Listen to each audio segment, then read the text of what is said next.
లూకాసు వార్త 22వ అధ్యాయం 1వ వచనం. పస్కా అనబడిన పులియని రొట్టెల పండుగ సమీపించను. 2వ వచనం. ప్రధాన యాజకులను శాస్త్రులను ప్రజలకు భయపడ్డ గనుక ఆయనను ఎలాగూ చంపించుమని ఉపాయం వెతుకుచుండరి. 3వ వచనం. అంతటా 12 మంది శిష్యుల సంఖ్యలో చేరిన ఇస్కరియోతు అనబడిన యూదాలో సాతాను ప్రవేశించను. 4వ వచనం. గనక వాడు వెళ్ళి ఆయనను వారికి ఎలాగో అప్పగించవచ్చునో దానిని గురించి ప్రధాన యాజకులతోనూ అధిపతులతోనూ మాట్లాడాను. 5వ వచనం. అందుకు వారు సంతోషించి వానికి ద్రవ్యమియ్య సమ్మతించిరి. 6వ వచనం. వాడు అందుకు ఒప్పుకొని జనసమూహము లేనప్పుడు ఆయనను వారికి అప్పగించుటకు తగిన సమయం వెతుకుచుండెను. 7వ వచనం. పస్కా పశువును వధింపవలసిన పులేని రొట్టెల దినము రాగా. 8వ వచనం. యేసు పేతురును యోహానును చూచి, మీరు వెళ్ళి మనము భుజించుటకై పస్కాను మన కొరకు సిద్ధపరచుడని వారిని పంపాను. 9వ వచనం. వారు మేము ఎక్కడ సిద్ధపరచగొరుచున్నామని ఆయనను అడగగా. 10వ వచనం. ఆయన, ఇదిగో మీరు పట్టణంలో ప్రవేశించినప్పుడు నీళ్ల కుండ మోసుకొని పోవచ్చున్న ఒకడు మీకు ఎదురుగా వచ్చును. అతడు ప్రవేశించి ఇంటిలోనికి అతని వెంట వెళ్ళి. 11వ వచనం. నేను నా శిష్యులతో కూడా పస్కాను భుజించుటకు విడిది గది ఎక్కడని బోధకుడు నేను అడుగుచున్నాడని ఇంటి యజమానితో చెప్పుడే. 12వ వచనం. అతడు సామాగ్రి గల యొక్క గొప్ప మేడగది మీకు చూపించును. అక్కడ సిద్ధపరచుడని వారితో చెప్పాను. 13వ వచనం. వారు వెళ్ళి ఆయన తమతో చెప్పినట్టు కనుగొని పస్కాను సిద్ధపరిచిరి. 14వ వచనం. ఆ గడియ వచ్చినప్పుడు ఆయనయు ఆయనతో కూడా అపోస్తలులను పంక్తిని కూర్చుండేది. 15వ వచనం. అప్పుడు ఆయన, నేను శ్రమ పడక మునుపు మీతో కూడా పస్కాను భుజింపవలనని మిక్కిలే ఆశపడితిని. 16వ వచనం. అది దేవుని రాజ్యంలో నెరవేరే వరకు ఇక ఎన్నడూనూ దాన్ని భుజింపనని మీతో చెప్పుచున్నానని వారితో చెప్పి. 17వ వచనం. ఆయన గిన్నె ఎత్తుకొని కృతజ్ఞతాస్తుతులు చెల్లించి, మీరు దీనిని తీసుకొని మీలో పంచుకొనుడి.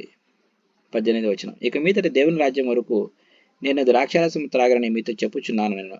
19వ వచనం. పిమ్మట ఆయన యొక్క రొట్టె పట్టుకొని కృతజ్ఞతాస్తుతులు చెల్లించి దాన్ని విరిచి వారికిచ్చి, ఇది మీ కొరకు ఇవ్వబడుచున్న నా శరీరము, నన్ను జ్ఞాపకం చేసుకున్నట్టుకు దీనిని చేయుడని చెప్పాను. 20వ వచనం. ఆ ప్రకారమే భోజనమైన తర్వాత ఆయన గిన్నెయు పట్టుకొని, ఈ గిన్నె మీ కొరకు చిందింపబడుచున్న నా రక్తము వలనైన క్రొత్త నిబంధన. 21వ వచనం. ఇదిగో నన్ను అప్పగించి వాని చెయ్యి నాతో కూడా ఈ బల్ల మీద ఉన్నది. 22వ వచనం. నిర్ణయింపబడిన ప్రకారం మనిషి కుమారుడు పోవచ్చున్నాడు గాని ఆయన ఎవరి చేత అప్పగింపబడుచున్నాడో ఆ మనుషునికి శ్రమ అని చెప్పాను. 23వ వచనం. వారు ఈ పనిని చేయబోవాడెవరో అని తమలో తాము అడుగుకొనసాగిరి. 24వ వచనం. తమలో ఎవడు గొప్పవాడుగా ఎంచబడునో అను వివాదం వారిలో పుట్టగా. 25వ వచనం. ఆయన వారితో ఇట్లనెను, అన్ని జనములలో రాజులు వారి మీద ప్రభుత్వం చేయుదురు, వారి మీద అధికారం చేయువారు ఉపకారులు అనబడుదురు. 26వ వచనం. మీరైతే అలాగుండరాదు. 26వ వచనం. మీరైతే అలాగుండరాదు. మీలో గొప్పవాడు చిన్నవాని వలెను, అధిపతి పరిచారకుని వలెను ఉండవలెను. 27వ వచనం. గొప్పవాడెవడు? భోజన పంక్తిని కూర్చుండువాడా, పరిచర్య చేయువాడా? పంక్తిని కూర్చుండువాడే గదా. అయినను నేను మీ మధ్య పరిచర్య చేయువాని వలె ఉన్నాను. 28-30 వచనాలు. నా శోధనలో నాతో కూడా నిలిచి ఉన్నవారు మీరే కనుక నా తండ్రి నాకు రాజ్యమును నియమించినట్టుగా నా రాజ్యములో నా బల్ల యొద్ద అన్నపానములు పుచ్చుకొని సింహాసనముల మీద కూర్చుండి ఇశ్రాయేలు 12 గోత్రముల వారికి మీరు తీర్పు తీర్చుటకై నేనును మీకు రాజ్యమును నియమించుచున్నాను. 31వ వచనం. సీమోను, ఇదిగో సాతాను మిమ్మను పట్టి గోధుమల వలె జల్లించుటకు మిమ్మును కోరుకొనెను గాని. 32వ వచనం. మీ నమ్మిక తప్పిపోకుండానట్లు నేను నీ కొరకు వేడుకొంటిని.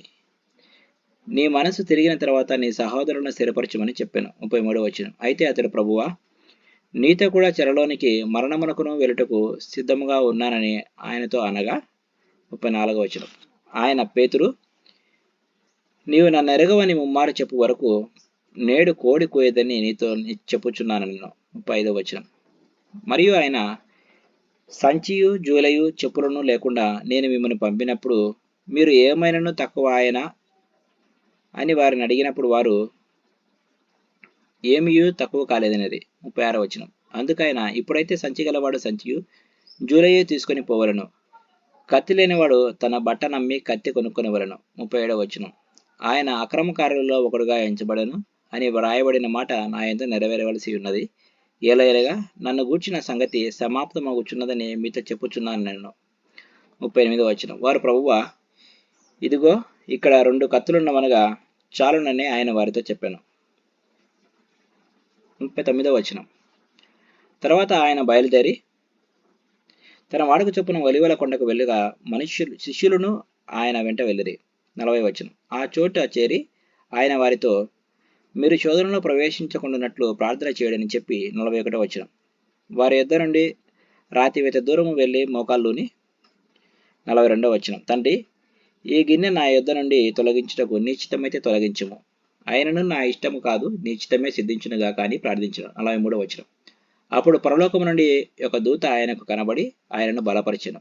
ఆయన వేదన పడి మరింత ఆతృతగా ప్రార్థన చేయగా ఆయన చెమట నేల పడుచున్న గొప్ప రక్తబిందువు వలె ఆయన. 45వ వచనం. ఆయన ప్రార్థన చాలించి లేచి తన శిష్యుల దగ్గరకు వచ్చి వారు దుఃఖము చేత నిద్రించుట చూచి, మీరెందుకు నిద్రించుచున్నారు? 46వ వచనం. శోధనలో ప్రవేశించకుండానట్లు లేచి ప్రార్థన చేయడని వారితో చెప్పాను. 47వ వచనం. ఆయన ఇంకనూ మాట్లాడుచుండగా ఇదిగో జనులు గుంపులుగా వచ్చిరి. 12 మందిలో యూదా అనబడిన వాడు వారికంటే ముందుగా నడిచి యేసును ముద్దు పెట్టుకున్నటకు ఆయన ఎదుకు రాగా. 48వ వచనం. యేసు, యూదా, నీవు ముద్దు పెట్టుకుని మనిషి కుమారుని అప్పగించుచున్నావా అని వానితో అనగా. 49వ వచనం. ఆయన చుట్టూ ఉన్నవారు జరగబోదారని చూచి 50వ వచనం. ప్రభువ, కత్తితో నరుకుదమా అని ఆయనను అడిగిరి. 50వ వచనం. అంతలో వారిలో ఒకడు ప్రధాన యాజకుడిని దాసుని కొట్టి వాని కుడి చెవి తెగ నరికెను. 51వ వచనం. అయితే యేసు ఈ మట్టికి తాళడని చెప్పి వాని చెవి ముట్టి బాగు చేశాను. 52వ వచనం. యేసు తను పట్టుకొని వచ్చిన ప్రధాన యాజకులతోనూ దేవాలయపు అధిపతులతోనూ పెద్దలతోనూ మీరు బందిపోటు దొంగ మీదికి వచ్చినట్టు కత్తులతోనూ గుదియలతోనూ బయలుదేరి వచ్చితిరా. 53వ వచనం.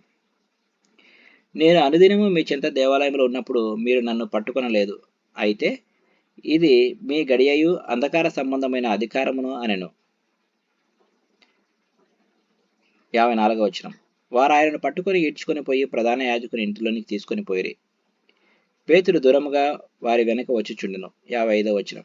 అంతటా కొందరు నడుముంగిట మంట వేసి చుట్టూ కూర్చుండినప్పుడు పేతురును వారి మధ్యన కూర్చుండెను. 56వ వచనం. అప్పుడు ఒక చిన్నది ఆ మంట వెలుతురులో అతడు కూర్చుండట చూచి అతని తేరి చూచి వీడును అతనితో కూడా ఉండెనని చెప్పాను. 57వ వచనం. అందుకు పేతురు, అమ్మాయి, నేను అతనిని ఎరుగనెను.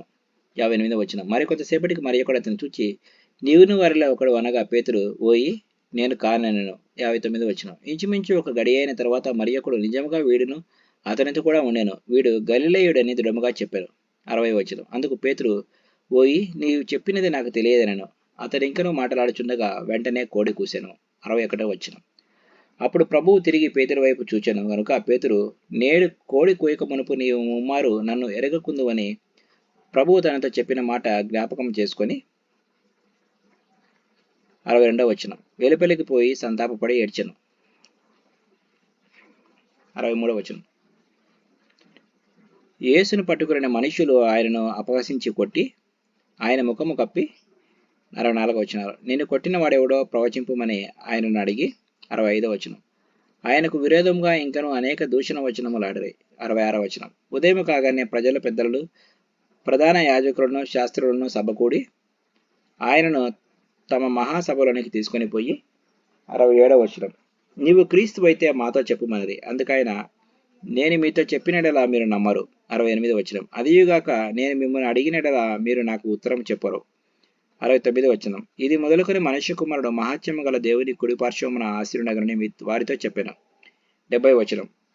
అందుకు వారందరూ, అట్లయితే నీవు దేవుని కుమారుడవా అని అడగగా ఆయన, మీరన్నట్టు నేనే ఆయనను అని వారితో చెప్పాను. 71వ వచనం. అందుకు వారు, మనకిక సాక్షులతో పని ఏమి?